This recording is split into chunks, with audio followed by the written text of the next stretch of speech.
রাধে রাধে বন্ধুরা, আমি আজকে মেথি শাক নিয়ে আসছি। মেথি শাকগুলো আজকে বেগুন দিয়ে পনির দিয়ে রান্না করবো। সরু সরু করে কেটে দিচ্ছি। হেলদি শাক, এটাকে শীতকালের এই শাকটা পাওয়া যায় বেশি ভালো। আমি সরু সরু করে কেটে নিচ্ছি। এখন কাটাটা হয়ে গিয়েছে। তারপর প্যানের মধ্যে একটু তেল দিয়ে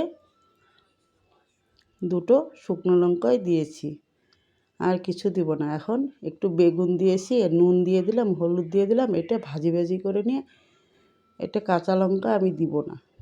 একটু তিতো তিতো শুক্তো শুক্তো টাইপের লাগে, খেতে ভালো লাগে খেতে।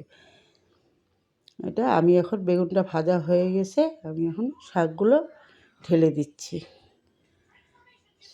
শাকগুলো একদম নাড়ায় চাড়ায় নিয়ে এখন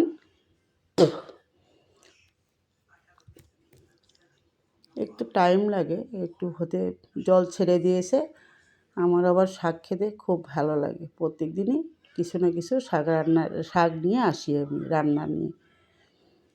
আমি এভাবে নাড়ায় চাড়ায় নিয়ে পরে একটু পনিরটাকে 4 পিস পনির আছে গুঁড়ায়ে দিব। এইভাবে শাকটাকে রান্না করব। এভাবে খেতে না, শাক রান্না করে খেতে ভালো লাগে। আপনারা বানিয়ে খেয়ে দেখবেন, দারুণ টেস্টি মেথি শাক। এইভাবে বানিয়ে নিয়ে খেয়ে দেখবেন। ভালো লাগলে একটা লাইক দেবেন। আমি একটু চালের গুঁড়িও দিয়ে দিলাম। নামাবার আগে চালের গুঁড়ি দিলে বেশ আঠা আঠা হয় আর কি। চালের গুঁড়িটা দিয়ে দিছি না, খুব সুন্দর একদম আঠালো হবে, খেতে ভালো লাগে। আমার রান্নাটা হয়ে গিয়েছে, এখন নামায় নিয়েছি আমি।